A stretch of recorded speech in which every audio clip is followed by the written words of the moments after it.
So hi everyone, this is Amit Dadwal और आज की वीडियो में हम बात करने वाले हैं एक बड़े इंपॉर्टेंट टॉपिक के बारे में और ये है कि भाई what should be our financial road map if we are someone who is in their 20s। So अगर आप एक ऐसे बच्चे हो जो कि 19-20 ईयर्स का है, जस्ट अपना करियर स्टार्ट कर रहा है, या आप एक ऐसे इंडिविजुअल हो जो कि मिड 20s के अंदर है या लेट 20s के अंदर भी हो, ये वीडियो आपको कैटर कर रहा होगा कि अगले 5 से 10 साल की हमें कौन कौन सी मिस्टेक्स, किन चीज़ों ने मुझे बहुत ज़्यादा बेनिफिट किया, कौन सी चीज़ें हैं अगर मुझे वापस आज 19 साल का मैं हो जाऊं तो मैं अपने आप को क्या 1 घंटे बैठा के एडवाइस दे कर रहा हूँ कि यार अमन, आपने ये चीज़ें ठीक करी थी, ये बेहतर थी, इनको और बेहतर किया जा सकता था। सो आज उन्हें कवर कर रहे होंगे आज के एक ऐसे टाइम के अंदर यार, जहाँ पे हमें पता है कि यार मीडिया जो है वो कॉम्प्रोमाइज़ है। आप कुछ भी यूट्यूब पे एरिया सर्च करो, चाहे आप गुरुग्राम सर्च करो, मुंबई सर्च करो, नोएडा सर्च करो, कोई भी ब्रोकर आपको उसके बारे में ख़राब बताते हुए नहीं दिखेंगे। अपेरेंटली सब कुछ बहुत अच्छा है। इसी प्रकार से हम यूट्यूब मीडिया चैनल्स देखते हैं, वहाँ पे भी कहीं ना कहीं किसी चैनल का या स्टॉक ब्रोकर का हमें स्पॉन्सरशिप उधर दिखता है। तो ऐसे के अंदर हम ये नहीं कह रहे कि स्पॉन्सरशिप खराब है या और चीज़ें दिक्कत हैं। आज का हमारा ऑब्जेक्टिव ये है कि क्या हम एक ऑनेस्ट रोड मैप निकाल सकते हैं। देखो यार, ये वीडियो है ना 5-10 मिनट में नहीं समझाया जाएगा। इस वीडियो के अंदर हमें आपके साथ 25 चीज़ें शेयर कर रहा हूँ जो हमें ध्यान रखनी चाहिए। काफ़ी अच्छी तरीके से स्ट्रक्चर्ड हमने अपने यार पीडीएफ बनाई है, वो पीडीएफ आपके साथ मैं बाद में शेयर भी कर दूंगा। आप चाहें तो इस वीडियो को 1.5x या 2x के ऊपर देख सकते हैं जिससे कम समय लगे, पर एक कमरे के अंदर आप जाके बैठें, एक कमरा ले लें और I would also recommend if possible उस कमरे में कोई और ना हो, है ना। वीडियो चला लो, आगे पेन कॉपी रख लो और जो भी मैं चीज़ बोल रहा हूँ उसे क्वेश्चन भी आप करें।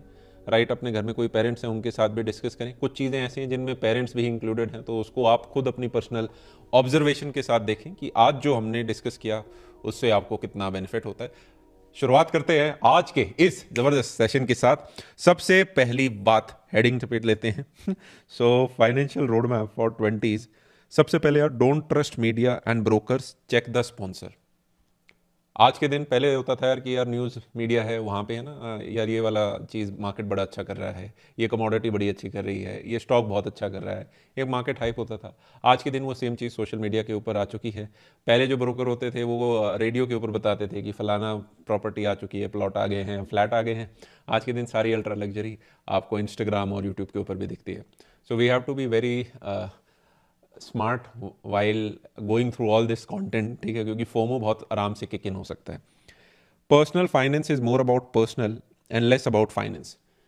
हर इंडिविजुअल के लिए अलग सेट ऑफ दवा होने की, जैसे होता है ना मरीज को देते हैं, सबकी दवा अलग है। फॉर एग्जाम्पल, अगर आप एक ब्यूरोक्रेट हो, आप सरकारी डिपार्टमेंट में काम करते हो या और आपका कुछ ब्यूरोक्रेटिक बैकग्राउंड है, आपकी most of the income apart from salary, अगर आपका कोई दोस्त है तो हो सकता है उसकी कैश में हो रही हो। ऐसे इंडिविजुअल के लिए रियल स्टेट जो है वो प्राइमरी गो टू है। उसके लिए इक्विटी सेंस नहीं बनाता, क्यों? क्योंकि वाइट नहीं है। वहीं पे एक ऐसा इंडिविजुअल हो सकता है जो हो सकता है प्राइवेट सैलरीड हो, प्राइवेट सेक्टर के अंदर सारी वाइट है। ऐसा व्यक्ति फ्लैट और इक्विटी के अंदर ही ज़्यादा ऑप्शंस मिलेंगे, क्योंकि जैसे ही हम लैंड और प्लॉट की बात करते हैं, ये ऐसा सेक्टर फिर से आ गया जहाँ पे काफ़ी ज़्यादा कैश इन्वॉल्व होता है।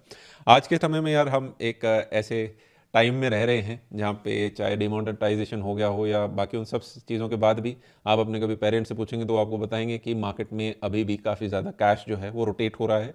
और जैसे ही किसी के पास कैश आता है तो वो दो ही जगह पे डिस्पोज ऑफ होता है। जैसे ही आया वो कहते हैं यार अरे अरे कहीं जल्दी से इसको लगाओ, तो कहते हैं या तो गोल्ड में लगा दो, कम है तो, नहीं नहीं ज़्यादा है तो एकदम से ज़मीन खरीदो। तो आप हमेशा देखोगे जो भी एग्रीकल्चर लैंड है या जो भी इस तरीके के प्लॉट्स होते हैं उनमें एक बड़ा कैश कंपोनेंट होता है। और उसी प्रकार से जो इंडिविजुअल जो सैलरीड होता है वो देखता है कि यार मैं फ्लैट वगैरह देख लूँ क्योंकि वहाँ पे वाइट में हो जाता है, या वो देखता है मैं इक्विटी के अंदर इन्वेस्ट कर दूँ क्योंकि टिकट साइज इनिशियली सेविंग कम है तो वो उधर जा रहे होते हैं।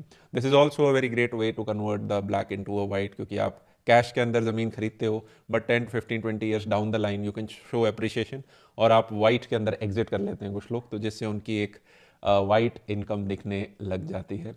राइट, सो यू सिर्फ ऐसा नहीं है कि आप अपनी लैंड बाय करते हो, आप कमर्शियल शॉप्स बाय कर सकते हो, आप फैक्ट्रीज बाय कर सकते हो और आपका एक वाइट इनकम जनरेट स्टार्ट हो जाता है।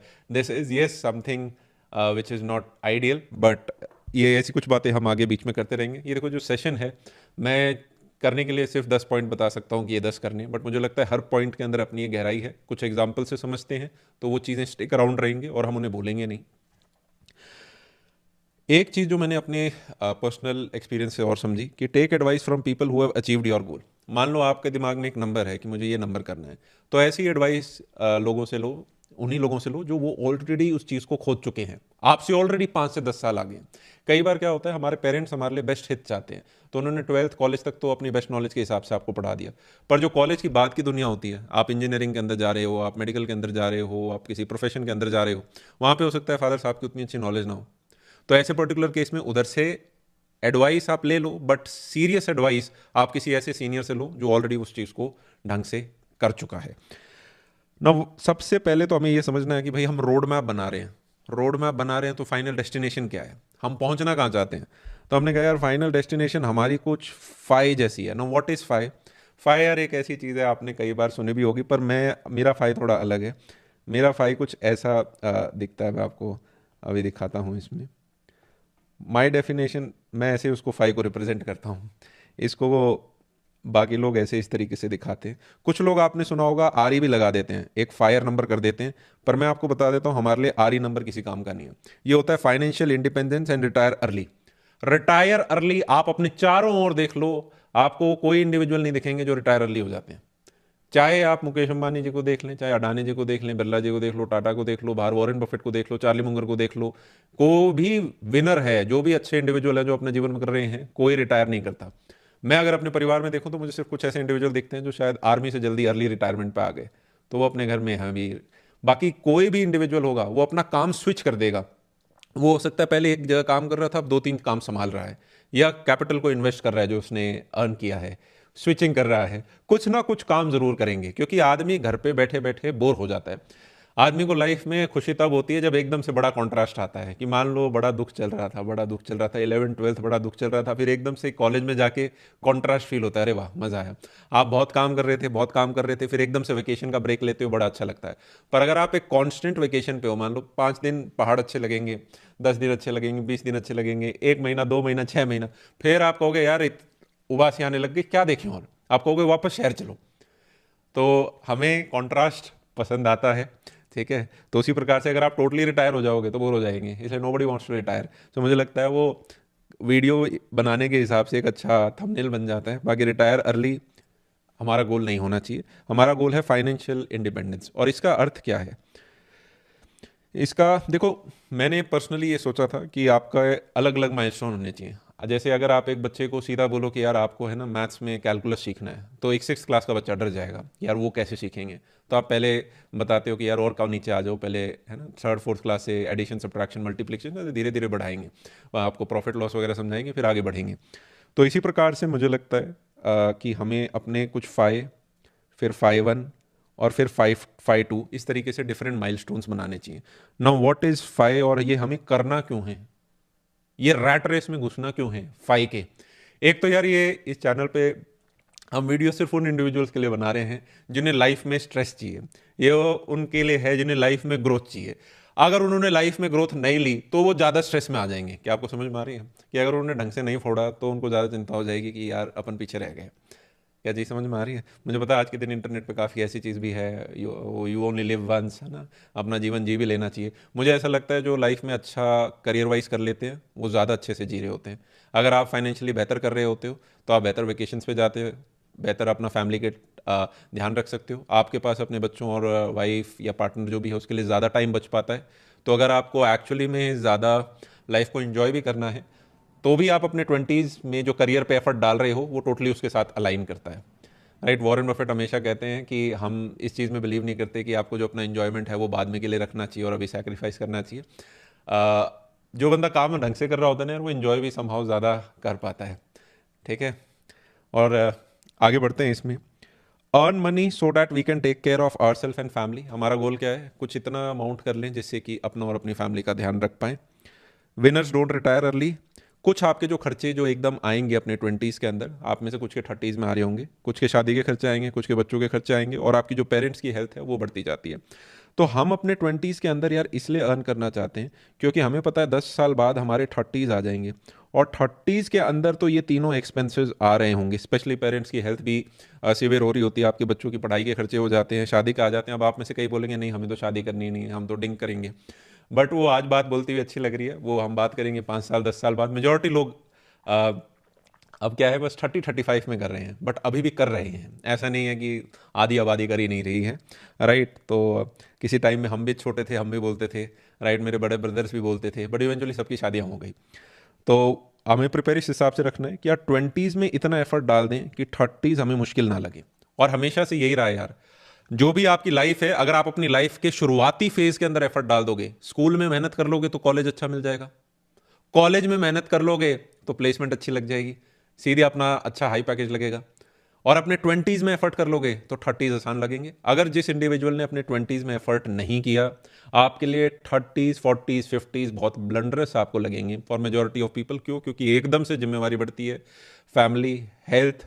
जैसे कि मैं एक छोटा सा एग्जांपल देता हूँ, आपके दिमाग में आ सकता है कि भैया ये फाई की कैलकुलेशन कैसे होगी, कोई हाउ मच, कितना, ये कोई मैथमेटिकल फार्मूला नहीं है, बड़ा एक सिंपल लॉजिक से चलेंगे। थोड़े दिन पहले की बात है, एक इंडिविजुअल से मैं बात कर रहा था जो मेरी फैमिली में ही थे, छोटे थे, 22-23 साल के। तो मान लेते हैं उनका नाम राहुल था। तो राहुल ने मुझसे पूछा कि भैया मेरे को ये बताओ, फाइनेंशियल मेरा किस हिसाब से मुझे प्लानिंग करनी चाहिए। तो मैंने कहा यार आपका भी बैचलर की तरह रहते हो, तो आपका कितना खर्चा आता है? तो मेरा लगभग बोला 20,000 महीने आता है, मैं पीजी के अंदर रहता हूँ। मैंने कहा कल को आपकी फैमिली हो जाएगी, 3 से 4 लोग हो जाओगे आप, आपकी वाइफ, 1-2 बच्चे, तो कितना खर्चा आएगा? बोला पता नहीं। मैंने कहा लगभग लाख करीब तो आना चाहिए। फिर मैंने कहा आपका एनुअल फैमिली एक्सपेंस कितना हो गया? महीने का लाख है तो साल का 12 लाख हो गया। मैंने कहा 10 साल का फैमिली एक्सपेंस क्या हो गया? बोला लगभग 1.2 करोड़ हो गया। और मैंने कहा ये इन्फ्लेशन भी तो बढ़ रही है, तो एक तरीके से एडजस्टेड टू इन्फ्लेशन 10 साल का लगभग 2+ करोड़ करीबन कुछ आएगा, डिपेंडिंग आप इन्फ्लेशन 7% लेते हो या 10% लेते हो, ठीक है। सरकार आपको कुछ और नंबर बताएगी इन्फ्लेशन के, पर ग्राउंड रियलिटी में इन्फ्लेशन अलग तरीके से बढ़ रही होती है। वो हमने अपने पुराना एक वीडियो था, फाइनेंशियल मास्टर क्लास, 8 महीने पहले हमने डाला था, उसमें काफ़ी डिटेल में हमने सारे फाइनेंशियल इंस्ट्रूमेंट्स को डिस्कस किया था। We discuss equity, we discuss real estate, we discuss debt funds, हमने सारी चीज़ों को अच्छे से खोदा था। तो इस वीडियो के बाद अगर आपको कुछ है कि यार मेरे को इन चीज़ों के बारे में ज़्यादा पता नहीं है, तो आप उस वीडियो को जाके देख सकते हैं, इट्स अवेलेबल ऑन यूट्यूब। तो मैंने कहा यार अभी के लिए इस नंबर को भूल जाते हैं, डर डर लग रहा होगा 2.4 से। अभी आप अपना पहला गोल ये रखो कि कैसे मेरे बैंक अकाउंट में मैं 1.2 करोड़ ले आऊँ। बैंक अकाउंट का मतलब है कि आपके पास वो उतनी, है ना, वो वैल्यू है। हो सकता है आप में से कुछ आपने इमरजेंसी फंड में रखा है, कुछ एफडी में रख रखा है, कुछ आपने इक्विटी मार्केट में लगा रखा है, पर मैं चाहूँ तो मतलब 5-7 दिन के अंदर सारा पैसा निकाल सकता हूँ, और 1.2 करोड़ रुपीज़ की मेरे पास नेटवर्थ है। चलो चाहे निकालो भी मत, हो सकता है आप में से कोई इंडिविजुअल ज़मीन में भी चला जाए, बट 1 करोड़ नंबर को मैं कैसे हिट करूं, this should be my first goal. अच्छा, ये हमने यहाँ पे नंबर 10 ईयर्स का ही क्यों लिया है? मेरा मानना ये है यार, जीवन में जब भी आपको जंप करना होता है, आपको एक लेवल से दूसरे लेवल पे जाना है, तो आपको एक रिस्क लेनी पड़ेगी। रिस्क क्या है? मैंने यहाँ पे लिखा भी है, this is not fire number, this 5 will help you to take growth risk, switch to business etcetera. हो सकता है कि भाई आप अपने लाइफ में कुछ ये कर रहे हो, पर आपको ए काम से बी काम में जाना है, पर ए से बी काम जाने में आपको लग रहा है कि 1 साल 2 साल 3 साल का टाइम लग सकता है, 6 महीने का टाइम लग सकता है। तो वो रिस्क तभी ली जाती है जब आपको पता होता है कि यार वाइफ वर्किंग है और मेरे पास 10 साल का खर्चा पड़ा है, तो आप एकदम धड़ाले से वो रिस्क ले पाते हो। क्या चीज़ समझ में आई? यहाँ पे आपके पास, इनफैक्ट मैं तो कहता हूँ 2 से 3 साल का भी आपने अपना खर्चा रख रखा है, आपके पास एक्सपेंस है, तो भी आप रिस्क लेने के लिए रेडी हो जाते हो। बट क्योंकि हमें एक रिस्पेक्टेबल नंबर भी चाहिए कि यार एक माइलस्टोन अच्छा लगे, तो मैंने कहा आपका टारगेट होना चाहिए कि कैसे मैं 1 करोड़ बचाऊं। People can have additional milestone as well. जैसे किसी का हो सकता है कि मेरा 5 है वो 1.2 करोड़ का है, पर मेरा उसके बाद नेक्स्ट 5 है $1 मिलियन, कि मैं कैसे एक मिलियनर बनूं। तो कोई हो सकता है 20s में मैं ये करूं, 30s में मैं ये करूं, और उसके बाद आपका कोई और अमाउंट और हो। क्या मैं यहाँ पे ये समझ में आ रहा है कि ये 1.2 करोड़ हमारा 10 साल का खर्चा है, इसके अंदर हमने कोई घर इंक्लूड नहीं किया है, हमने कोई और आगे के जो परपेचुअल हमारे खर्चे हो सकते हैं, है ना, उस तरीके की चीज़ें नहीं देखी। This is just a milestone, so definitely in future will need bigger milestone as well. Yes, अब हमें यार पता है कि अपना जो गोल है, गोल ये है कि कैसे यार मैं अपना 5 एटलीस्ट पहले अचीव करूं। और अब हम देखते हैं कि कौन कौन सी चीज़ें हैं, जैसे हम देखेंगे कि what can speed up reaching 5। तो उस बार राहुल ने कहा कि भैया आपको क्या लगता है कितने साल में मैं ये 1 करोड़ रुपए इकट्ठा कर लूँगा? मैंने कहा आपका करंट पैकेज क्या है? तो उन्होंने कहा मेरा करंट पैकेज 15 लाख रुपीज़ है। तो मैंने कहा धीरे धीरे कितना प्रमोशन हो जाएगा? बोले 5-7 साल में मतलब 20 to 25 लाख के बीच में चला जाएगा, और इस तरीके से कर रहे होंगे। तो मैंने कहा ऐसे लगभग देखें कि मान लो आप हर साल लगभग 10-12 लाख रुपए बचा लेते हो, और इसको हम गणित कर दें लगभग 10 साल से ही, तो लगभग 10 ईयर्स आपको लगेंगे 1 करोड़ रुपए अपने सेविंग के अंदर करने में। उसने कहा मैं इसको फास्ट कैसे करूं, कि अभी मेरे को 10 साल लग रहे हैं, कोई तरीका है जिससे कि मैं इस चीज़ को 5 से 7 साल के अंदर कर लूँ? क्या चीज़ समझ में आ रही है? तो हमने कहा हाँ, 3-4 तरीके हैं। पहला है आप इंक्रीमेंट्स लें, दूसरा है आप प्रमोशन लें। जैसे कि हो सकता है अभी आपके पास सिर्फ बैचलर्स डिग्री है, 2 से 3 साल आपने वर्क एक्स लिया और उसके बाद आपने हायर जैसे एमबीए वगैरह के लिए अप्लाई कर दिया, तो आपने अपना डिग्री भी इन्हांस कर ली। हो सकता है आप अपने जॉब में प्रमोशन लें, हो सकता है आप काम इतना अच्छा करो कि आपको इंक्रीमेंट्स अच्छे मिले। और इंक्रीमेंट्स का क्या होता है यार, जब आप यंग होते हो तो आपके इंक्रीमेंट्स ज़्यादा होते हैं, 15% 20% जाएंगे। जैसे ही आपका मिड एक्सपीरियंस हो जाएगा तो थोड़े डिप्लीट होने स्टार्ट होंगी, और उसके बाद फिर आपको अपने आप को टाइम टू टाइम अपस्किल भी करना है। इफ़ यू आर गेटिंग, मैं हमेशा कहता हूँ, इफ़ चाहे लाइफ में आप काम कर रहे हो, चाहे खुद का काम कर रहे हो, किसी और के लिए कर रहे हो, if you are getting paid 10 rupees, work for 14 rupees. 10 रुपये में 14 रुपये की वैल्यू दो। तो जब भी आप ये करोगे तो आप देखोगे लाइफ में इंक्रीमेंट्स आपको काफ़ी बेहतरीन मिलेंगे। दूसरा है यार, टॉप सिटीज़ को टारगेट करो। टॉप सिटीज़ का अर्थ क्या है? जैसे दिल्ली में सॉरी एनसीआर हो गया, मुंबई हो गया, आपका बैंगलोर हो गया, आपका हैदराबाद हो गया, ये सारी हमारी टॉप सिटीज़ हैं। यहाँ पे आपको ज़्यादा पैकेजेस मिलेंगे। Instead of working in tier 3 villages town, tier 1 cities में ज़्यादा जॉब अपॉर्चुनिटीज़ हैं विद ग्रेटर पैकेजेस। नेक्स्ट है आप अब्रॉड चले गए। अब्रॉड चले गए तो जैसे मैं स्टोरी बताता हूँ, हमारे बैच में कई सारे इंडिविजुअल थे जो मान लो अमेजोन के अंदर काम कर रहे हैं या बड़ी और मैंग कंपनीज के अंदर काम कर रहे हैं। तो यहाँ पे उनका पैकेज था 40-50 लाख रुपीज़। तो 2 से 3 साल के अनुभव के बाद जैसे ही वो बाहर जाते थे तो उनका पैकेज हो जाता था ऐसे 2 से 2.5 करोड़ रुपए। तो 40-50 लाख सीधा 2 से 2.5 करोड़ रुपए। वहाँ टैक्सेशन बाकी सारी चीज़ें खर्चे वर्चे करने के बाद भी वो एक अच्छा अमाउंट बचा पाते हैं। तो अगर आप ऐसे बात करोगे तो अब्रॉड में जाते ही आपकी वो जो, जिनमें आपको 10 से 12 साल लग रहे थे, वो चीज़ आपकी 5 से 6 साल के अंदर भी हो सकती है, because you are earning in dollar and euros. तो टारगेट होना चाहिए। तो मैंने उन्हें कहा यार आप ऐसा कर सकते हो, आप जो काम अभी यहाँ कर रहे हो, क्या ये आप काम जापान में जाके कर सकते हो? क्या ये काम आप जाके दुबई में जाके कर सकते हो? क्या ये काम आप यूएस में जाके कर सकते हो? राइट। तो इस तरीके से हमें एवेन्यूज़ देखने हैं। बहुत कम लोग हैं जो जापान जाने के लिए जापानीज़ लैंग्वेज सीखेंगे, तो कंपटीशन बहुत ज़्यादा कम है। इस तरीके के चीज़ें अपने लिए आप देखें। कई सारे इंडिविजुअल क्या करते हैं कि वो काम तो टॉप टियर सिटीज़ में करते हैं बट वर्क फ्रॉम होम ले लेते हैं। तो वो रहते अपने गांव में हैं या रहते अपने छोटे शहर में हैं, पर सैलरी बड़े शहर से ले ले। ये कई बार टेक सेक्टर के अंदर हो जाता है। सो यहाँ पे आपका काफ़ी पैसा बचता है। कुछ लोग होते हैं जो एज अ प्रोफेशनल काम करने लग जाते हैं। फॉर एग्जांपल अगर मैं एक क्लाउड इंजीनियर हूँ, तो क्लाउड इंजीनियर हो सकता है मैं किसी के लिए पार्ट टाइम काम भी कर रहा हूँ, साथ में मैंने प्रोफेशनल सर्विसेज और कंपनीज को भी दे रहा हूँ सैटरडे संडे को। तो आपकी एक एडिशनल इनकम हो गई। एक हो सकता है कि अभी आप अकेले हो पर 5-7 साल में आपकी शादी हो जाए या 2-3 साल में आपकी शादी हो जाए, आपका एक वर्किंग स्पाउस आए और आप दोनों की जो कलेक्टिव अर्निंग है वो उस तक आप फिर आधे टाइम के अंदर पहुंच सकते हो। पहले एक कर रहा था, अब एक में एक और करोगे तो आपका जो टाइम है वो रिड्यूस हो रहा होगा। Right.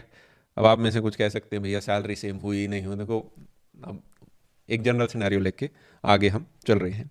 Starting earning early, the unseen advantage. अगर ये आपका 20s है यार, आई स्टार्टेड वर्किंग जब मैं 19 साल का था, या वर्किंग नहीं बोलूँगा, आई स्टार्टेड अर्निंग जब मैं 19 साल का था। तो इससे फ़ायदा क्या हुआ, 19 साल का था तब हम 5,000 पर मंथ कमाते थे।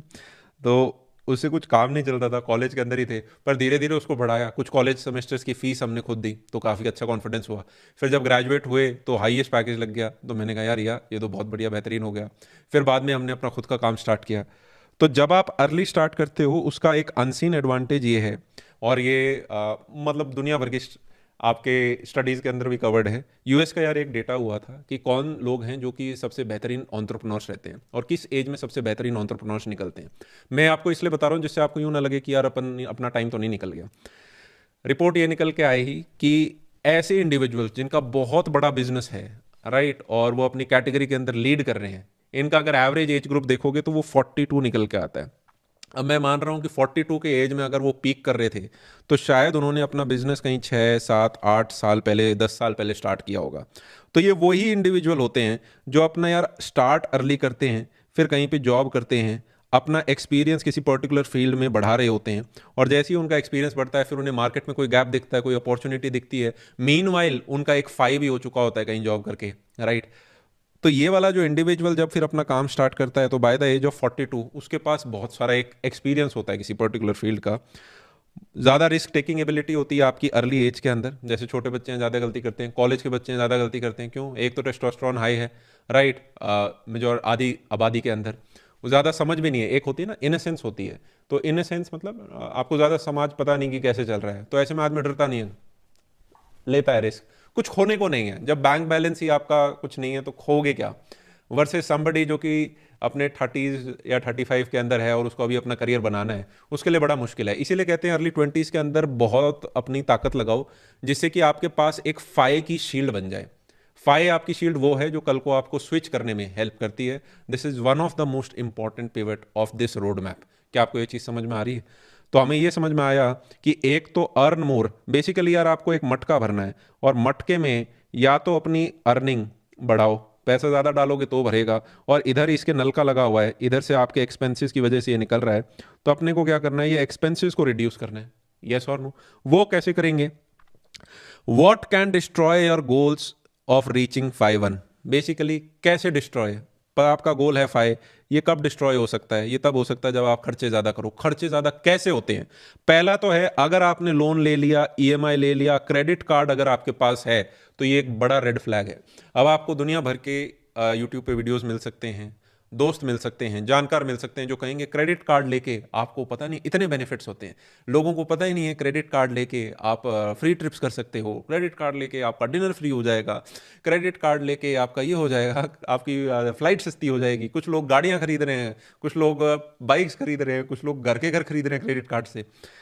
देखो यार, हर फील्ड के अंदर कुछ खिलाड़ी लोग होते हैं, 1 2 3 4 लोग, है ना, जिनका फुल टाइम काम ही ये होता है। क्रेडिट कार्ड दिया इसलिए जाता है जिससे कि आपका कभी ना कभी दिमाग जब कमज़ोर हो, है ना, जब आप फिसल जाओ, जब आपका मन का लालच बढ़े कि यार ये फ्री मनी है, मैं ना ये खर्च कर लेता हूँ, दिवाली आई है, नया आईफोन भी आया, मैं ये चीज़ ले लेता हूँ, मेरे बैंक में तो नहीं है पर मेरे क्रेडिट कार्ड की लिमिट तो है। एक टाइम हुआ करता था यार, सब किसी को क्रेडिट कार्ड भी नहीं देते थे। आज से आप जैसे ही 10 साल पहले जाओगे, हर किसी को क्रेडिट कार्ड नहीं। अब तो आपकी चाहे हिस्ट्री हो ना हो, एक फ्रेशर को भी क्रेडिट कार्ड पकड़ा दिया जाता है।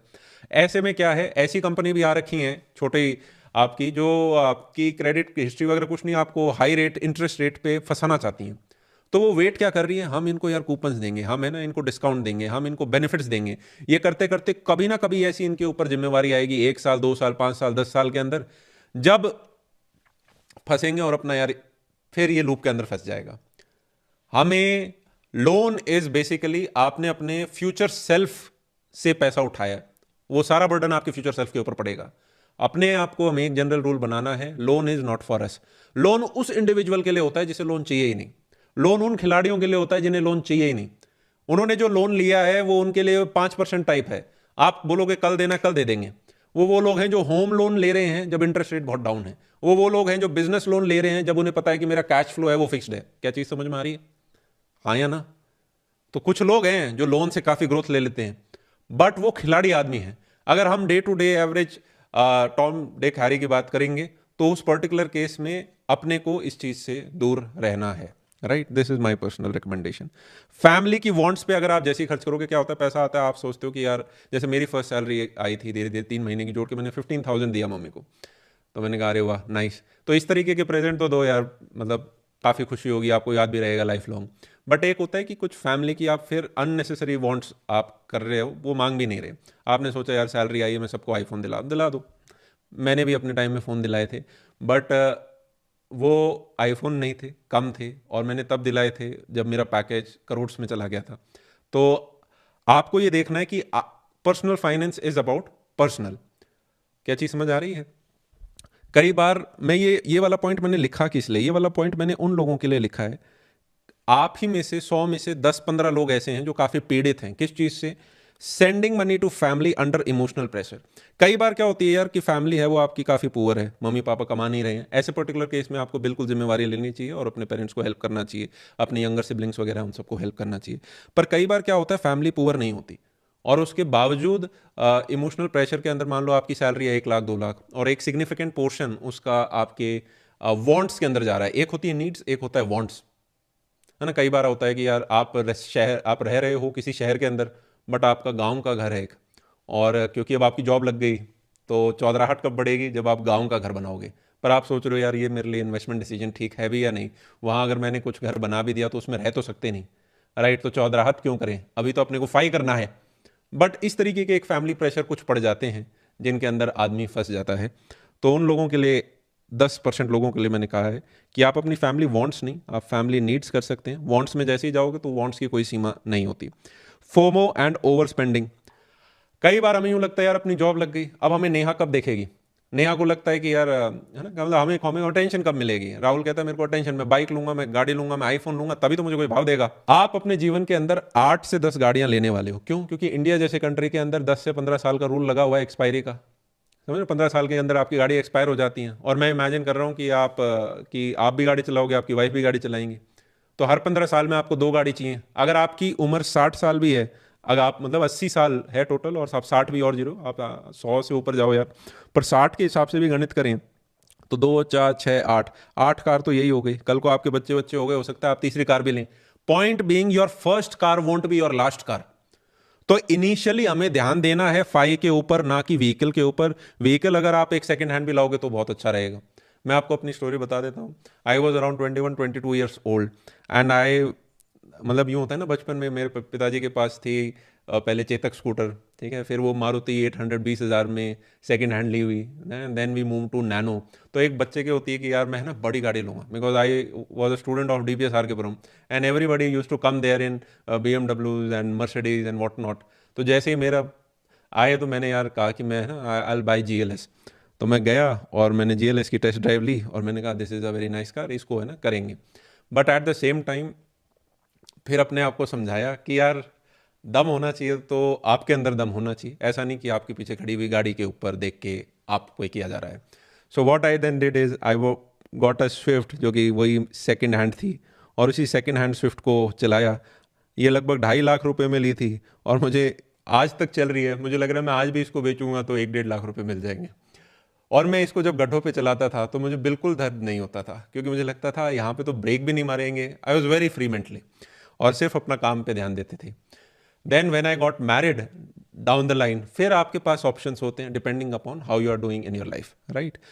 कई बार क्या होता है यार, हम अपने फ्रेंड से कंपेयर करते हैं। मेरा फ्रेंड यूरोप चला गया, मेरा फ्रेंड यार मॉरिशस चला गया, मेरा फ्रेंड है वो लद्दाख चला गया, मेरा फ्रेंड गोवा चला गया। आपको व्हाट्सएप स्टेटस दिखते हैं, वीकेंड पे ये क्लब पार्टीज के अंदर जा रहे होते हैं और आपको लगता है कि यार मैं अपने जीवन में क्यों फाई के पीछे पड़ा हूं, मैं भी तो लाइफ को एंजॉय करूं, मैं भी तो यार ये कभी चीजें मेरे को करनी होंगी, है ना।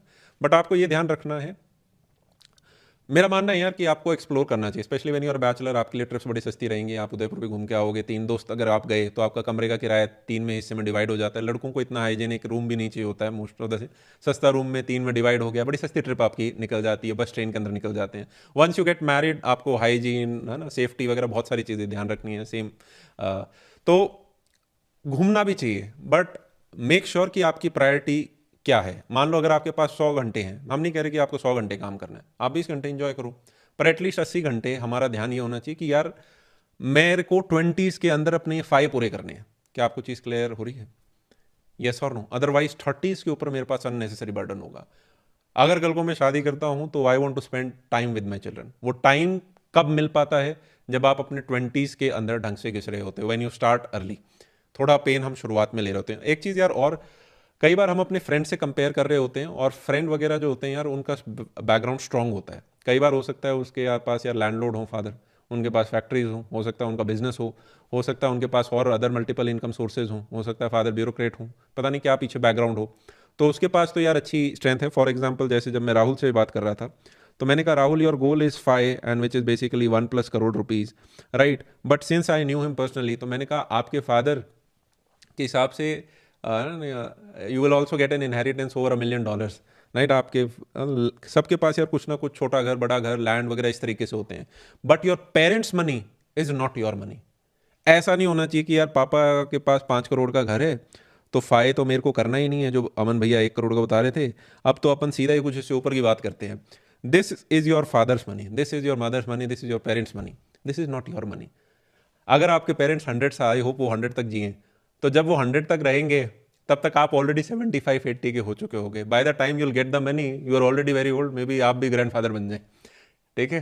तो ऑलवेज थिंक कि यार ठीक है, कुछ काफ़ी सिनेरियो होते हैं जहाँ पे आप अपने पेरेंट्स के बिजनेस में हेल्प करते हो उसे और ग्रो करने के लिए। But I am taking the scenario where आपने एक नई फील्ड पकड़ी, आप अपना नया कुछ काम कर रहे हो या पेरेंट्स के साथ भी कर रहे हो, तो आपने कुछ जो अर्निंग करी, आपका ये इंडिविजुअल गोल होना चाहिए, मेरा कमाया हुआ पैसे का गोल होना चाहिए। क्या चीज़ समझ में आई? यस और नो? ग्रेट, आई होप यहाँ पे हमें समझ में आया होगा। ये यार बहुत बुरी सी चीज़ है। मैं इनफैक्ट आपको बताऊं, एक टाइम होता था इंस्टाग्राम पे, मेरे सारे दोस्त मेरी क्लास के मेरे इंस्टाग्राम पे दोस्त थे। फिर आज के दिन एक भी दोस्त मैंने क्या इंस्टाग्राम पे ऐसे फॉलो नहीं कर रखे, एक आध रख रखे हैं कुछ बस, जो अपने बहुत ही क्लोज फ्रेंड हैं। उससे एक बेनिफिट क्या हुआ, जब मुझे बात करनी होती है मैं कॉल करके बात कर लेता हूँ, पर मुझे रोज स्टेटस नहीं दिखते।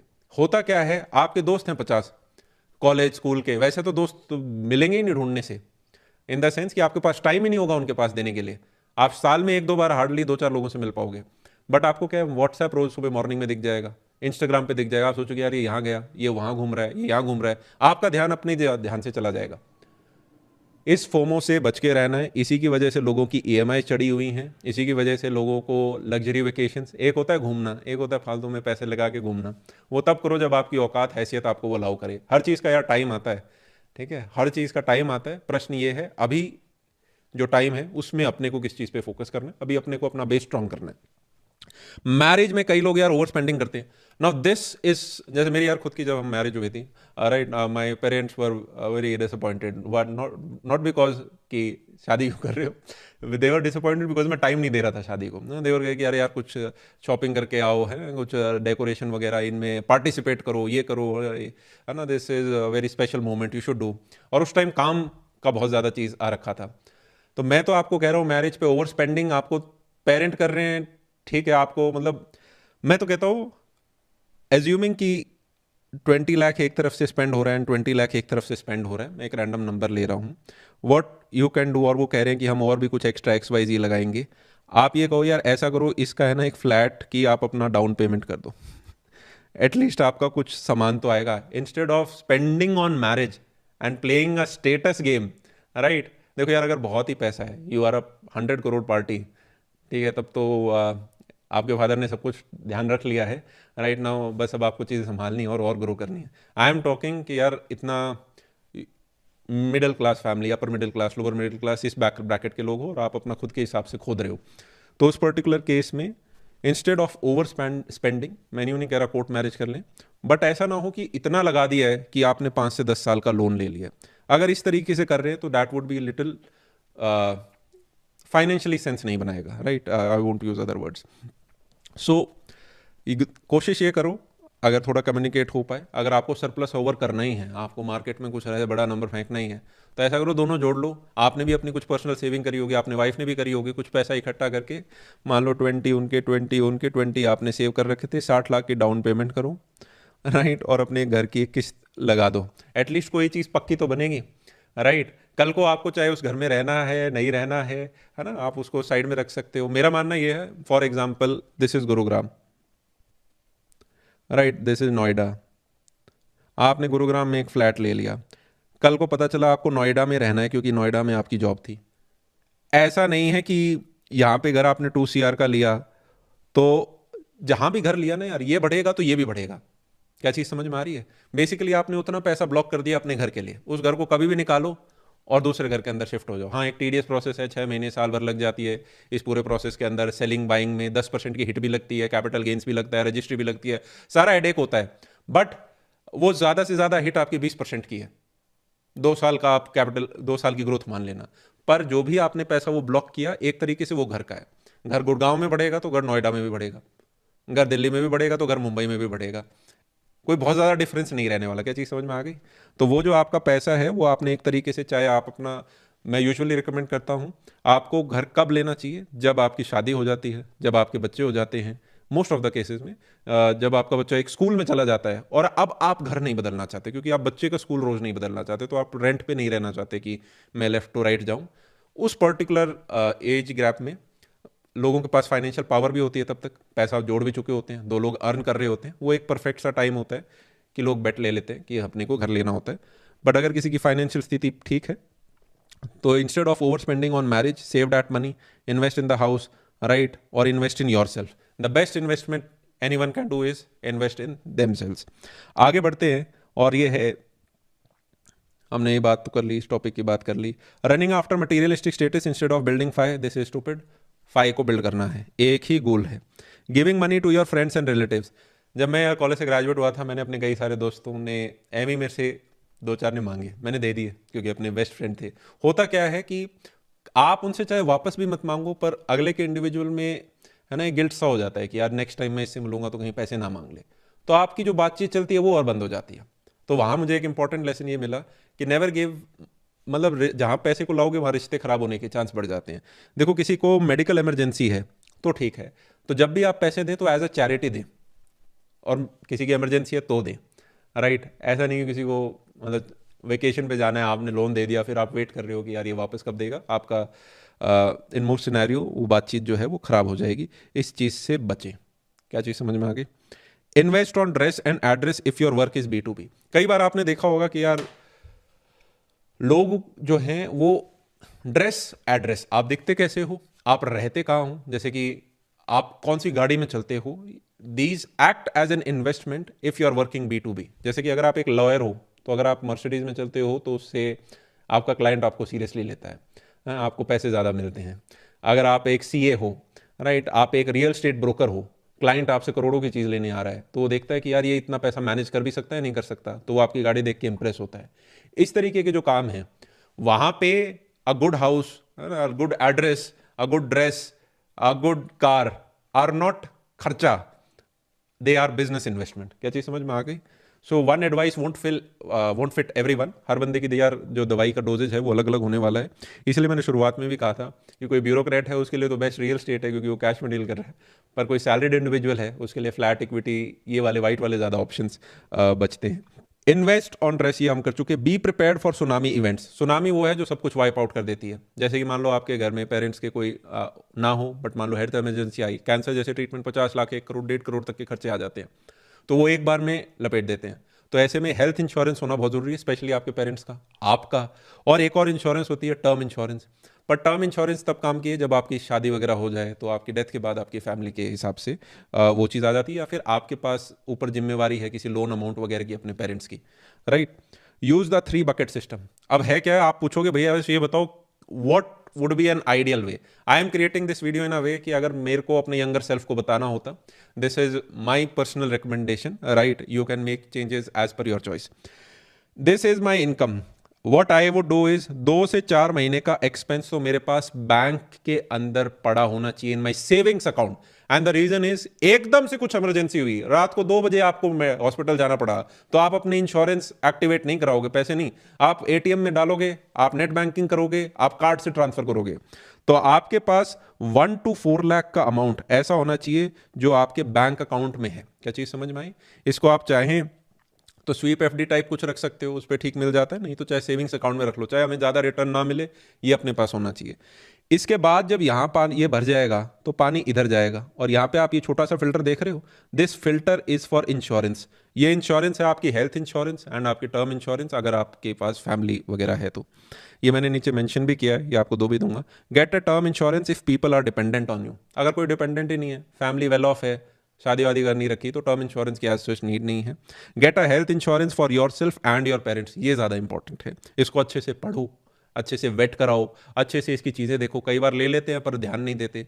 2-4 यूट्यूब पे वीडियो देखो, सारा इन्फॉर्मेशन आज के दिन है, GPT वगैरह इन सब की हेल्प लो, आपको सब पता चल जाएगा। आप 3 घंटे भी बैठोगे तो you will be better than 80% of the people. क्या चीज़ समझ में आ गई? नो टू FN और trading and fast money schemes, खैर ये तो मैंने पहले। इसके बाद यहां से आपका ये इनकम आएगा, and then 6 month to 3 year का एक्सपेंस। एक बार बिल गेट से पूछा गया कि आपका सबसे बड़ा फेयर क्या है, तो बोलते हैं कि मेरे पास कंपनी चलाने के हमेशा पैसे हों, तो हमेशा मैं 2 साल के पैसे बचा के रखता हूं कि अगर कंपनी ने 1 भी रुपया नहीं कमाया तब भी मैं सबको 2 साल के लिए सैलरी दे पाऊं। सेम रूल आपको अपने ऊपर अप्लाई करना है कि अगर एकदम से जॉब चली गई या फिर मेरे को स्विच करना हुआ किसी दूसरे करियर में, अपग्रेड करना हुआ, तो उस पर्टिकुलर केस में मिनिमम 6 मंथ to 3 ईयर के आपके पास जो खर्चे हैं वो आपके पास होने चाहिए। इनको आप कहाँ रख सकते हो? You can keep in ultra short term या अपने FD। ये तीनों चीज़ें क्या हैं, ये सब कुछ एक्सप्लेन किया है in the finance master class. 2-3 घंटे का वीडियो है, पर उससे कम में यार कोई चीज़ समझाई भी नहीं जा सकती। वो फिर रील टाइप हो जाएगा, बड़ा शॉर्ट टर्म, आपको कुछ समझ भूल भी जाएंगे, डेप्थ भी नहीं होगी। ये एक बहुत सिंपल चीज़ें हैं। 2 से 3 घंटे कॉपी पेंसिल लेके कमरे के अंदर बैठेंगे, उस वीडियो को देखेंगे, तो होपफुली आप सबको वो चीज़ समझ आ जाएगी। तो अपना यहाँ 2 से 3 साल का जो आपका पैसा है वो यहाँ रखें। मान लो आपको कोई सेकेंड हैंड कार लेनी है, ट्रैवल करना है, आपको कुछ है कि यार ये पैसा मेरे को चाहिए होगा अगले, तो वो सारा पैसा आपका इधर आ रहा होगा। और इक्विटी के अंदर हम कौन सा पैसा डालते हैं यार, ये मैंने काफ़ी डिटेल में पहले भी बताया था। इक्विटी के अंदर यार वो पैसा आपका डल रहा होगा जो कि हमें अगले 10 साल के लिए नहीं निकालना। रियल स्टेट के अंदर हम वो पैसा डाल रहे होंगे जो अगले 5 से 10 साल के लिए हमें नहीं निकालना। ये लॉन्ग टर्म वेल्थ मैक्सिमाइजेशन के लिए है। Money that's not required for the next 10 years. एक बार जो हमने इस कुएं में पैसा डाला, अब हम इसे बहुत बाद में निकालेंगे क्योंकि तभी हमें कंपाउंडिंग का फायदा हो रहा होगा। तो अगर आप अपना फाई के ऊपर भी वर्क कर रहे हैं, आप में से दिमाग में लोगों के डाउट आ सकता है, भैया आपने कहा कि यार 1.2 CR हमारा फर्स्ट फाई है, लाइक मैंने अपने सैलरीड इंडिविजुअल राहुल के हिसाब से कैलकुलेट किया था, आप अपना देख सकते हैं, राइट। तो मैं क्या करूं, आपने पहले इसको फिल करोगे, एक टर्म इंश्योरेंस लोगे, अब उसके बाद आपके पास फिर भी काफ़ी पैसा बच गया, ऑलमोस्ट लगभग, है ना। तो क्या करेंगे, इस बकेट के अंदर आप यार 10 to 36 लाख है, ये अपने पास रख सकते हो। शॉर्ट टर्म डेट फंड ये क्या है, इतनी जल्दी मार्केट में टूटते नहीं है, लेस वॉलेटाइल होते हैं, एक तरीके से FD की तरह ही ये चल रहे होते हैं। तो आपको इमीडिएट कुछ चाहिए हुआ हफ्ते 10 दिन के अंदर, तो आपका पैसा जो है वो निकल सकता है, आप कोई अपनी गाड़ी वाड़ी या और जो आपके शॉर्ट टर्म गोल हैं उनको आप कंप्लीट उसमें कर सकते हो। ठीक है, यहाँ पे अब आपको अपनी मैथ लगानी है कि यार मैं एक्स पैसा यहाँ रखना चाहता हूँ और डे 1 से मैं कुछ पैसा इक्विटी में भी डालना चाहता हूँ, तो वो इस हिसाब से मैं डालना चाहता हूँ, right. So sit with yourself, what are your goals, what are your family background, उस हिसाब से अपना एक रोड मैप आपको बनाना है। यू शुड नो, जैसे वीडियो एंड होता है, कि मेरा फाई क्या है, मेरा फाई टू क्या है, ये फाई अचीव करने के लिए मेरे को कितना टाइम लगेगा। अच्छा, मुझे ये फास्ट करना है तो मैं ये 3 चीजें कर सकता हूं, मैं अब्रॉड जा सकता हूं, ये कर सकता हूं, मेरे लिए कौन सा फीजिबल है। तो इस तरीके से आपको प्लान करना है और फिर एक डिसिप्लिन रखना है। ये बकेट सिस्टम बेसिकली डिसिप्लिन के लिए होता है। आप इस इमरजेंसी फंड को हमेशा मतलब हाथ नहीं लगाते, ये आपके पास हमेशा रहता है। फिर ये आपकी चेस्ट है ना, कुछ भी और आया, कुछ नियर बाय एक्सपेंस है। और इक्विटी का पैसा तो हम निकालते ही नहीं है, एक बार डाल दिया वो नहीं निकलेगा। वी इन्वेस्ट इन निफ्टी 50, हमने वो सारी चीज़ डिस्कस कर रखी है। पैसिव फंड के अंदर डालना चाहिए, और ग्रो में डालते हो, जीरोधा में डालते हो, कोटक न्यू में डालते हो, सेम म्यूचुअल फंड में डालते हो, पर अलग अलग प्राइस आपको दिखेंगे ना। तो उससे भी आपका एक्सपेंस रेशियो जो है उसमें डिफरेंस है, पैसा बचता है लॉन्ग टर्म के अंदर। तो वो भी पार्ट आप जरूर देखना वहाँ जाके, right. So for big expenses like marriage, car coming in 3 to 5 years, we can use bucket 2, or we can take help of other instruments, that is equity and debt in hybrid funds. जैसे कुछ की हो सकती है कि यार शादी वादी का है, कोई और खर्चा है, तो वो भी इस बकेट है, वो टेक केयर करती है। और जो पैसा हमें छेड़ना ही नहीं है डाल के, अब वेल्थ मैक्सिमाइजेशन है, वो आपकी बकेट 3 है। आई होप थोड़ी क्लैरिटी हुई होगी, थोड़ी क्रिएटिविटी आप यहाँ पे खुद लगा सकते हैं कि कैसे मैं इसमें और इसमें, जैसे कोई कह सकता है कि I want to put my, जब तक ये भरता नहीं 70% मनी इन दिस बकेट, जब तक ये बकेट भरती नहीं, और 30% है वो मैं यहाँ पे भी डालना चाहूँगा। जैसे ही मेरी ये वाली जो बकेट है ये पूरी भर जाती है, उसके बाद मेजॉरिटी 80% पैसा है वो मैं इस तरफ डालना चाहूँगा, मैं सिप अपनी करना चाहूँगा। All these details are mention in the financial master class, उसको जाके देख लेना। I always say, I repeat it again, remember the best investment is you. आपने अगर कोडिंग सीख ली है तो आपका ध्यान होना चाहिए कैसे मैं अपनी कम्युनिकेशन स्किल्स को इंप्रूव कर सकता हूँ, कैसे मैं अपने आप को अप स्किल कर सकता हूँ। तो जो भी आप पर्टिकुलर काम कर रहे हो, आप ऑलरेडी किसी प्रोफेशन में हो, अब आप सोच रहे हो यार इससे ऊपर हिट नहीं हो रहा, क्या MBA करके मेरा और ऊपर हिट होगा, क्या मैं किसी और बेहतर इंस्टीट्यूट से जाके करूँ। आपका हमेशा अपने 20s के अंदर इस ग्रोथ पे ही ध्यान होना चाहिए। नेक्स्ट चीज़ के ऊपर आते हैं, don't compete with ultra HNIs and HNIs in spending.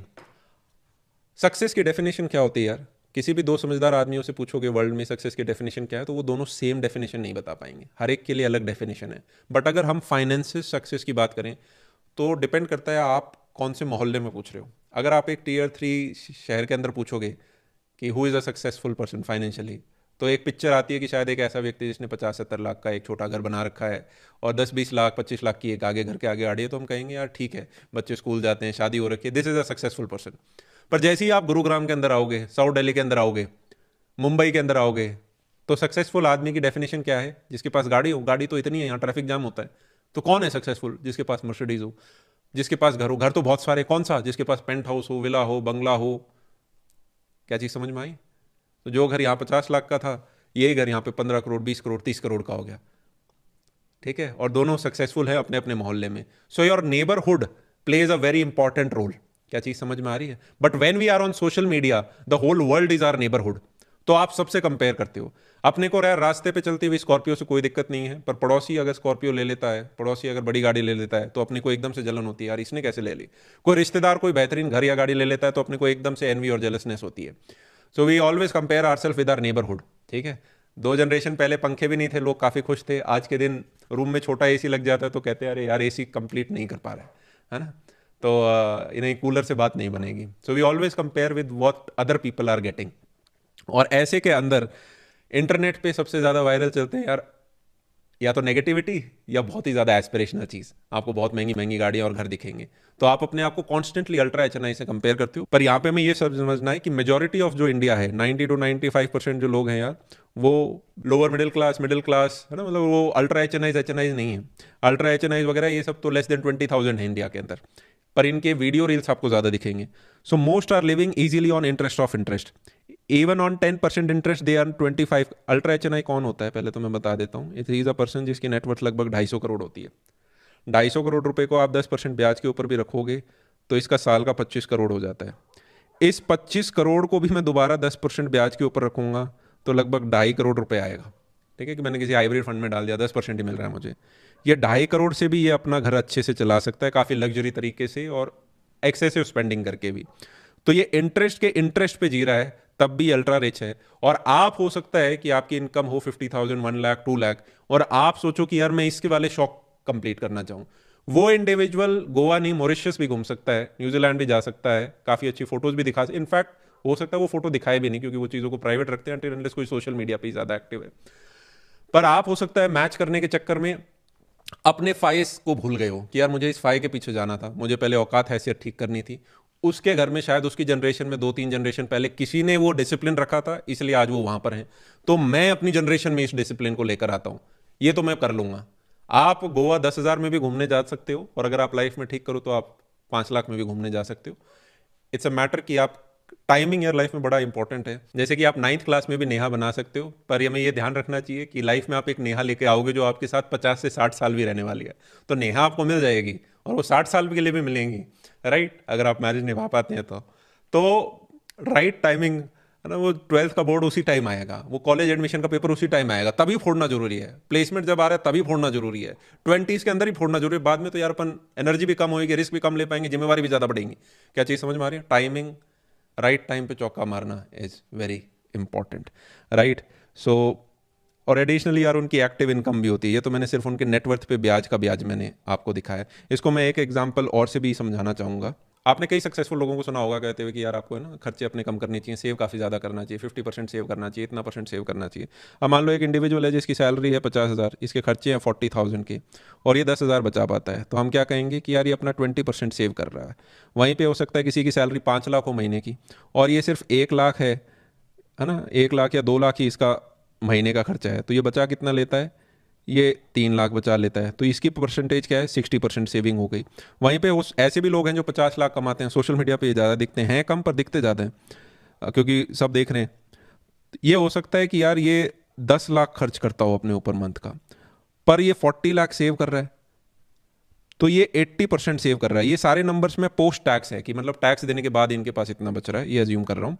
कोई 1 करोड़ कर रहा है, वो हो सकता है यार 15 लाख रुपए खर्च कर रहा हो अपने ऊपर मंथली, पर वो 85 लाख रुपीज सेव कर रहा है। तो ये 85% सेव कर रहे हैं। ये लोग ज़्यादा नहीं हैं, ये बहुत सीमित हैं, ज़्यादा नहीं है ये इंडिया में पूरी पॉपुलेशन के कंपैरिजन में, बट ये हैं और सोशल मीडिया पे दिखते हैं लोगों को। तो क्या आपको समझ में आ रही है? For these 3 categories it is very easy to advice this top 1% कि यार आपको सेविंग ज़्यादा करनी चाहिए। ये इंडिविजुअल ज़्यादा खर्चा कर रहे हैं, ये 40,000 खर्च कर रहा है, ये 2 कर रहा है, ये उससे ज़्यादा 10 कर रहा है, ये 15 कर रहा है, पर क्योंकि होलसम नंबर बड़ा है तो इनका सेविंग परसेंटेज ज़्यादा है। क्या हमें चीज़ समझ में आ रही है? ये जो आखिरी वाला 15 लाख वाला, 10 लाख, ये सारे लोग फॉरेन ट्रिप मार सकते हैं, अच्छी अच्छी जगह घूम सकते हैं, बड़ी ब्रांड ले सकते हैं, बड़ी गाड़ियाँ ले सकते हैं, राइट, और उसके बाद भी सेविंग बहुत ज़्यादा कर जाएंगे। क्या हमें समझ में आ रहा है? Why we don't have to compete with ultra HNIs and HNIs, right. उनकी अलग एक जर्नी है, आपको अपनी नहीं एक अपनी जर्नी बनानी है। यहाँ पे यार अब मैं मेजर आपको दोबारा लास्ट में सारी चीज़ें कवर कर रहा हूँ। We have covered this do not give loan to friends and family, right, give it as a charity, इस उम्मीद से मत दो कि वो वापस मिलेगा, राइट। और ओवर स्पेंडिंग ऑन मैरिज ज़्यादा मत करो। मैंने तो इनफैक्ट टाइम, मैंने एक दिन के अंदर गए थे और उसी दिन के अंदर सारे कपड़े, मैंने कहा था एंगेजमेंट शादी सारे एक साथ ही ठा लेने हैं, ठीक है, ना ज़्यादा टाइम लगाएंगे, ना ज़्यादा इसके ऊपर एज सच इन्वेस्टमेंट। मेरे पेरेंट्स आज तक नाराज़ हैं कि आपने ये करना चाहिए था, वो करना चाहिए था, ये तामझाम करना चाहिए था। बट ठीक है, सबकी अपनी पर्सनल उस हिसाब से है। This is what I would suggest. अगर आपके को लगता है कि ये फाइनेंशियल स्ट्रेन है तो उसको मत लो, उससे अच्छा तो है आप उस पैसे को लेके आप घूम आए, right. Somebody very ultra rich and I can also say मैं घूम के भी आ जाऊंगा और मैं खर्चा भी बहुत अच्छा करूंगा, बट देन आई अगेन से don't compare your self with ultra rich and nice, look at your self and do what is best for you. Address location की हमने बात करी, काफ़ी इंपॉर्टेंस कैसे है। अच्छे एड्रेस पे जॉब करोगे, चाणक्य कहते हैं ऐसे देश के अंदर काम करो जहाँ पे इज्जत मिले और अच्छे पैसे मिले, ऐसे शहर के अंदर काम करो, तो हमने वो बात कर ली थी, राइट। और उन लोगों से एडवाइस लेनी है जो हमसे बड़े हैं, 5 से 10 साल हमसे आगे हैं। फोमो खराब है इन्वेस्टर के लिए, नेवर टेक लोन, हमने बात कर ली क्यों। लोन वो लेते हैं जो खिलाड़ी लोग हैं, जिन्हें लोन की ज़रूरत ही नहीं है, जो लोन ऐसे रेप पे कर सकते हैं, आप कल बोलोगे रीपे कर देंगे, वो आदमी खेल जाता है लोन के साथ, राइट। क्या चीज़ समझ में आ रहा है, जिनके सुनामी इवेंट्स के लिए अपने आप को इंश्योरेंस के हिसाब से, ड्रेस एड्रेस बहुत मैटर करता है अगर आप B2B करते हैं। नो टू शॉर्टकट्स, गैम्बलिंग वगैरह जैसी चीज़ कर रहे हो तब तो क्या ही बताना फिर, है। Read financial newspaper, read business line, read financial express, ये न्यूज़पेपर महंगे हैं पर इनके अंदर ऐड नहीं आते। इकोनॉमिक टाइम्स वगैरह मतलब ओके है, उसमें पॉलिटिकल काफ़ी सारी, और जो बाकी न्यूज़पेपर है ना उनमें प्रोपागंडाज होंगे, एडवर्टीजमेंट ज़्यादा होंगे, पॉलिटिकल पार्टीज है ना, क्या चल रहा है नहीं चल रहा, ट्रंप क्या कह रहे हैं, राइट। एक होता है ट्रंप से कहने से क्या हमारे पे, हमें मार्केट्स के हिसाब से अपनी इन्वेस्टमेंट के, एक है कि कुछ और ही पॉलिटिकल चल रहा है ना, उससे हमारा ज़्यादा कुछ लेना देना नहीं है। Read Warren Buffett and Charlie Munger, ये दो ऐसे इंडिविजुअल हैं यार, राइट, जो आपका एक अच्छा बेस बनाने में हेल्प करेंगे, राइट। वॉरेन बफेट और चार्ली मुंगर के इतने सारे स्क्रिप्ट्स बन चुकी हैं, जो इन्होंने इतने सारे सेशन लिए हैं, टोटल बुक में आपको मिलते हैं, सो गो रीड देम, आपको अनलिमिटेड वहाँ से लर्निंग मिल रही होंगी। आज इस उम्र तक भी वॉरेन बफेट हैं, वो आज तक काम कर रहे हैं। और एक चीज़ यार यहाँ पे मैं और कहूँगा, कई बार आपको यूँ दिखेगा कि वॉरेन बफेट ने जो कहा वो हो सकता है खुद इंप्लीमेंट कई केसेस में ना किया हो। जैसे कि होता है ना, हमारी मम्मी के पास हम जाएंगे किचन में तो मम्मी कहेगी बेटा तवे से दूर रहो, हाथ मत लगा देना, जल जाएगा, दूर रहो, है ना। बट मम्मी खुद तवे के पास चली जाएंगी, रोटी को हाथ से ही पकड़ लेंगी बिना चिमटे के और पलट भी देंगी, क्योंकि वो एक्सपर्ट है ना, वो उस चीज़ को कई सालों से कर रहे हैं। तो वॉरेन बफेट आपको कहेंगे कि भाई सिल्वर कभी मत बाय करो, पर उन्होंने काफ़ी सिल्वर बाय किया था किसी पर्टिकुलर मोमेंट पे जब सिल्वर ऑल टाइम लो पे था। सो दे आर डूइंग इट 24/7, तो दे कैन ट्रैक एवरीथिंग, है ना। हम कर रहे होंगे पार्ट टाइम, हमारा जॉब अपना फुल टाइम है, तो ऐसे में वो जो बोल रहे हैं वो हमारे लिए एक अच्छे बेस की तरह काम करता है, right. So I believe actively आपको रीडिंग करनी चाहिए कि फाइनेंस वर्ल्ड में क्या चल रहा है, आप अपने इन्वेस्टमेंट्स के ऊपर ध्यान रखें, और आपको बिल्कुल भी दिमाग नहीं रखना है ना यार, तो आपके जो पैसिव फंड्स हैं उनके अंदर आप निवेश करें, राइट। और वो जो जाके 2-3 घंटे का वीडियो बनाया था वो आप जाके देख लेना, उससे काफ़ी हेल्प मिलेगी। Focus on increasing salary, 20s में इंजॉय करोगे तो ज़बरदस्त पेन होगा बाद में 30s के अंदर, इंजॉय करो बट फाइनेंशियल इंजॉय, मतलब वो नहीं कि खर्चा एक्स्ट्रा पाल रखें, right. Warren Buffett always say जो ज़्यादा मेहनत करता है, राइट, वो मस्ती भी ज़्यादा कर रहा होता है। इन investment size small, invest more in equity, मान लो आपके पास पैसे 5 लाख 10 लाख 15 लाख 20 लाख हैं, ये रियल स्टेट में एंटर करने के लिए ज़्यादा पैसा नहीं है, तो ऐसे पेस में इक्विटी निफ्टी 50 वगैरह के अंदर आप पैसा अपना निवेश करें। Don't ask a barber if you need a haircut, don't ask a real estate broker if Gurgaon is good, don't ask Zerodha Groww if equity is good. ये दोनों काम बहुत अच्छा कर रहे हैं, बट उनका काम वो है ना यार, तो वो उसके बारे में ज़्यादा बात करेंगे। और कई बार क्या होता है, आप चीज़ सही बता रहे होते हो, इक्विटी इन लॉन्ग टर्म में दिए भी अच्छे रिटर्न्स हैं, पर आपका एक पर्सनल बायस भी हो जाता है, right. But there are individuals who are making good amount of money in all industries, all sectors, right. कोई रियल स्टेट में भी अच्छा निकाल जाता है, कोई निफ्टी में भी अच्छा निकाल जाता है, कुछ लोग बिजनेस में अच्छा निकाल जाते हैं, कुछ अलग तरीकों से निकालते हैं, कुछ लोग डेट में भी निकाल जाते हैं। So before buying a house you should check at least 50 projects. ये एक ऐसी लर्निंग है यार जो आपको ध्यान रखनी है। जैसे buying project house is like marriage, पर आप नेहा राहुल जैसे कहते हैं ना, पहली लड़की भी हो सकता है आपको पसंद आ जाए, पर क्या है, गर्ल्स और बॉयज़ को आप बचपन से देख रहे हो, स्कूल से आपको पता है यार ये नकचड़ी है ना, ये लोग ये मेरे को पसंद नहीं, ये मेरे को ज़्यादा, कॉलेज में भी आप देखते हो, फिर आप वर्क में भी अपना जाके देखते हो, तो आपको कुछ अंदाज़ा होता है, तो पहले मिली तब भी आप कुछ आइडिया लगा सकते हो, घर परिवार देख सकते हो। बट प्रॉपर्टी क्या है, हो सकता है आपके पेरेंट ने तो देखी हो पर आपके लिए एकदम न्यू हो, स्पेशली अगर आप 20s के अंदर इन्वेस्ट करना जा रहे हैं, तो ऐसे के अंदर it is very much recommended कि आप एटलीस्ट 50 प्रोजेक्ट्स जाके देखें। अब जैसे ही मैं 50 प्रोजेक्ट्स बोलूंगा तो कई सारे तो ब्रोकर्स हो सकता है नाराज़ भी हो जाएं, अरे यार ऐसे हर कोई 50-50 प्रॉपर्टी देखेगा तो हमारा टाइम वेस्ट कर देंगे, हर कोई देखने आएगा, हम सोचेंगे ये सीरियस बायर है पर ये तो सिर्फ देखने आए थे।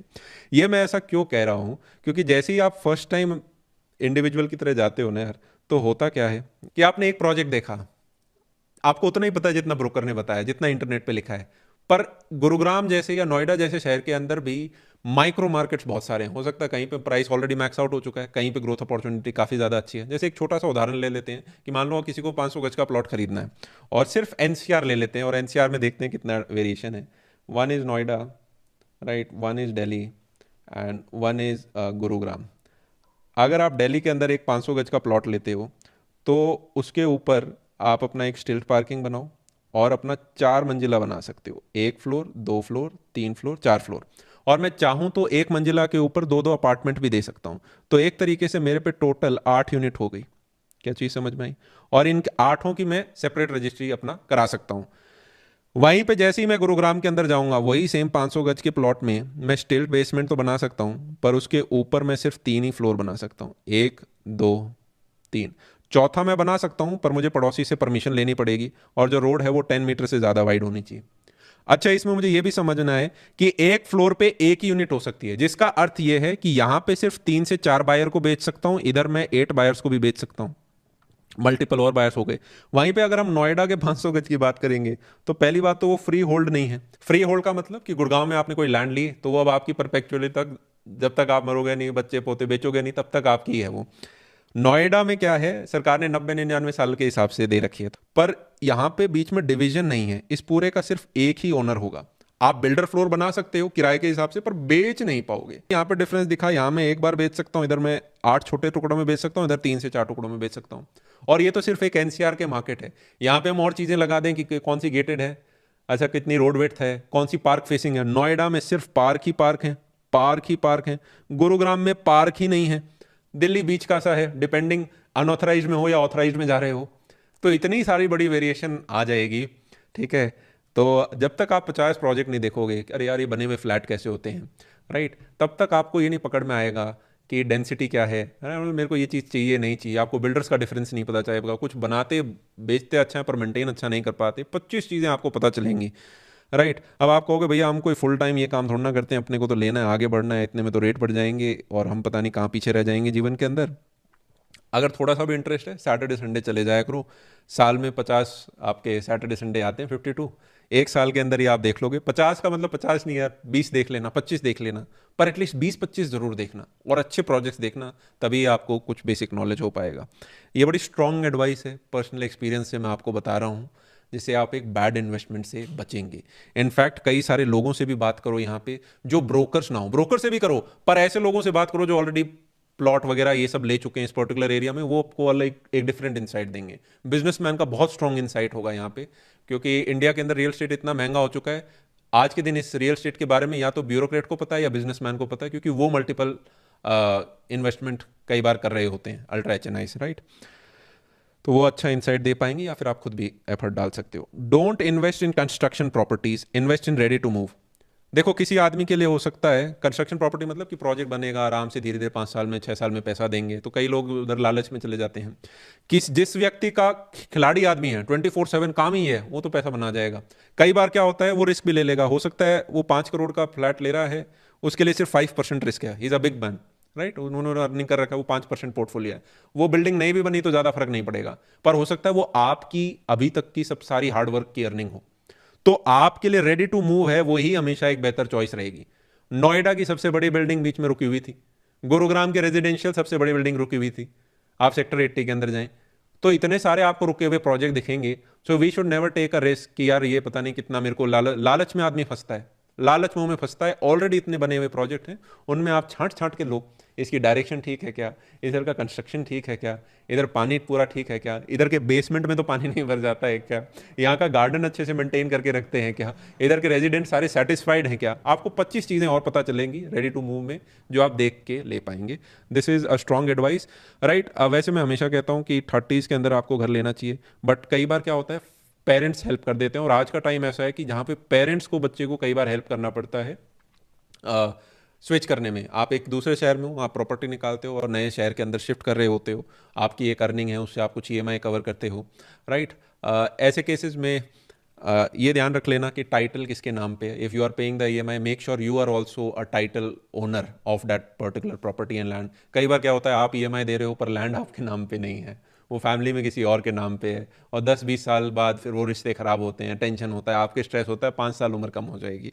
इन चीज़ों से हमें बच के रहना है। Don't buy a land which is not under your chest. ये कहावत है कि ज़मीन वही लो जो छाती के नीचे होती है, जिसका अर्थ है जिसको आप देख पाओ, क्योंकि ज़मीन में कब्जे वगैरह का थोड़ा टेंशन रहता है। तो अगर आप अपने से 400 किलोमीटर दूर ले लोगे, आप देख ही नहीं पा रहे हो उसे 2 साल तक, तो एक दिक्कत रहती है कि कहीं कोई घुस तो नहीं गया। तो we have covered this in our finance master class also, but if you want we can cover more about real estate, let me know in the comment section. A very interesting topic for me because I like it, right? So don't buy a land which is not under your chest. ऐसी होनी चाहिए जो आप महीने में, 2 महीने में, 15 दिन में देख पाओ आराम से। Knowing what we don't understand. In fact कई बार आप ये भी देखोगे, एनआरआईज होते हैं इंडिया के अंदर, इन्वेस्ट करते हैं और उनका कई बार नुकसान हो जाता है। क्यों? क्योंकि रहते बाहर हैं, सोचते हैं इंडिया के अंदर इन्वेस्ट कर देंगे, कल को अपना एक घर अपना यहाँ हो जाएगा और डॉलर यूरो में कमा रहे हैं, रुपये वगैरह की चीज़ आराम से ले लेंगे। पर जब वो वापस आते हैं तब उन्हें पता चलता है अरे यार चीज़ अपन ने अच्छी नहीं ली, क्योंकि वो अपने को लोकल मार्केट की नॉलेज नहीं थी। क्या चीज़ समझ में आ रही? Right. Avoid illegal tax evasion. देखो अब कोई किसी का काम ही कैश का है, उसके लिए तो एडवाइस एकदम ज़ीरो है। इनफैक्ट मैं कुछ लोगों कई हैं भी जो ये पढ़ने के बाद भी कहेंगे नहीं नहीं हम रिस्क ले लेंगे। But if you are someone जो सिंसियर है, ज़्यादा टेंशन नहीं लेना चाहता, आप अपना अच्छा काम कर रहे हो, आगे बढ़ रहे हो, जिस भी कंट्री में रहोगे यार ये चीज़ें रहती हैं, ठीक है, आपको ये चीज़ कंट्रीब्यूट करनी होती है। Tax is not an expense, is sharing and it's a duty जो आपको देना पड़ेगा, तभी सिस्टम चलेगा। तो अगर आपको यहाँ पे टेंशन नहीं चाहिए तो ये चीज़ें से बचना।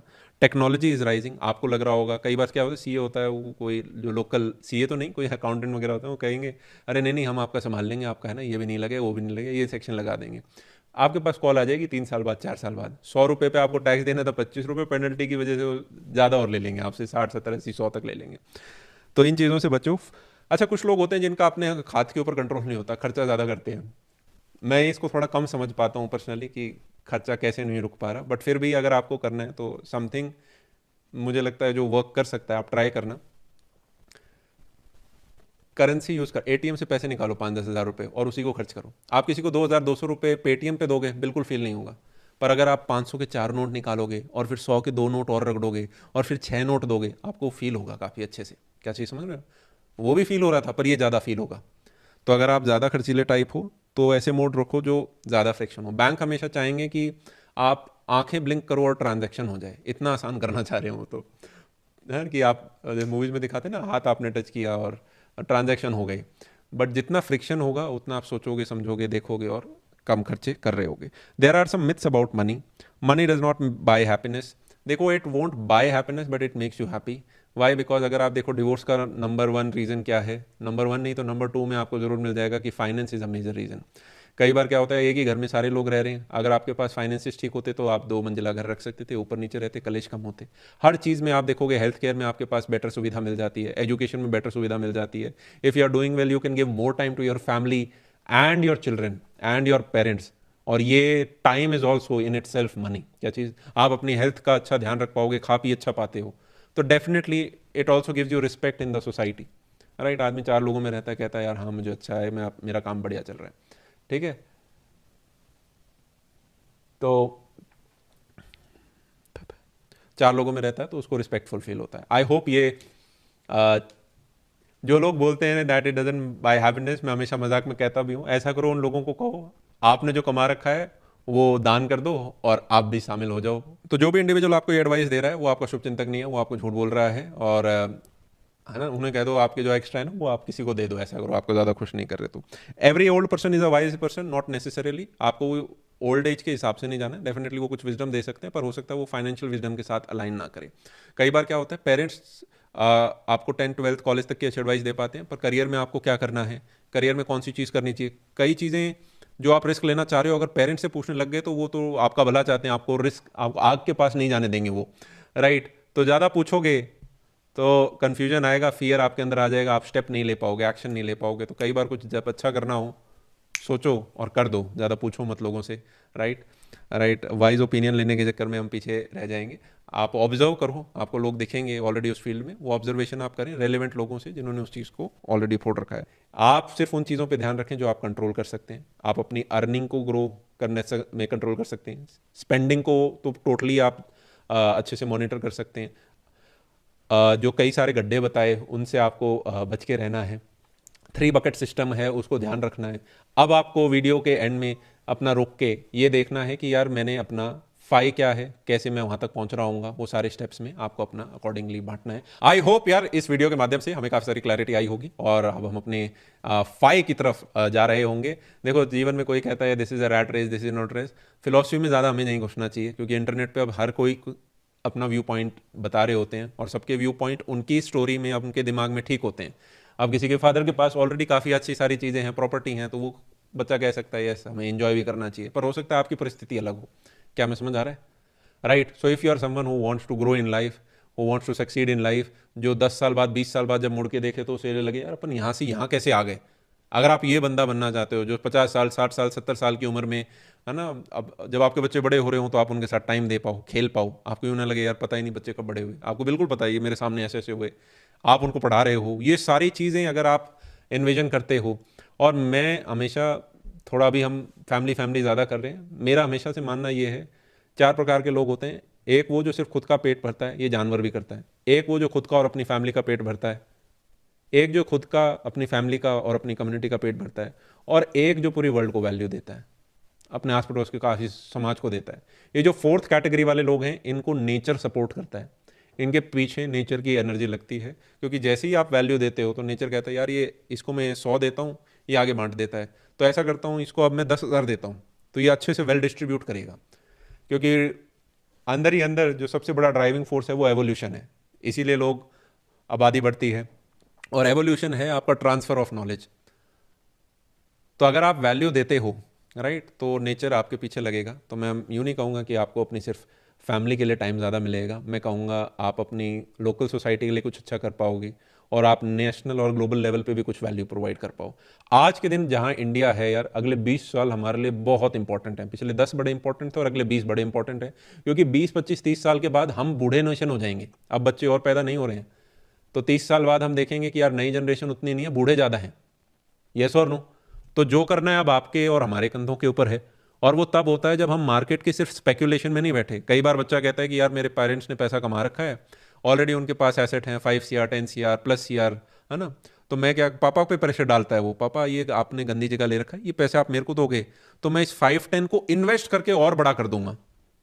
दिस इज स्पेकुलेशन कि कोई और मेहनत करे और मैं बस पैसा डालता जाऊँ और समहाउ बढ़ जाए। ठीक है, इससे दुनिया पैसा कमा रही है, बट अगर आपको इंडिया को ग्रो करना है तो वो तब हो पाएगा जब आप और हम जैसे लोग मैदान में उतरेंगे। और मैदान में कैसे उतरा जाता है? जब मैन्युफैक्चरिंग यूनिट्स आएँ, है ना, जब और एंटरप्रेन्योर्स आएँ, वेंचर्स हो रहे हों, बिजनेसेस आ रहे हों, जॉब अपॉर्चुनिटीज़ आएँ, छोटे छोटे चीज़ें हम बाहर के देशों से जो मंगा रहे हैं वहाँ पे अंदर हम खुद घुसें और चीज़ों को प्रोड्यूस करें। हम सिर्फ दुनिया को वर्कफोर्स ना प्रोवाइड करें, हम आत्मनिर्भर भी हों, पर आत्मनिर्भर वो एक स्लोगन जो पॉलिटिक है फिर वो उससे नहीं होगा। आप अपने पर्सनल लेवल पे कोशिश करें कि मैं फर्स्ट से सेकंड, सेकंड से थर्ड, थर्ड से फोर्थ पे कैसे जा सकता हूँ। हम चाहे आज ना आ पाए फोर्थ से फर्स्ट पे, पर डाउन द लाइन हमारा विजन जरूर इस डायरेक्शन के अंदर हो।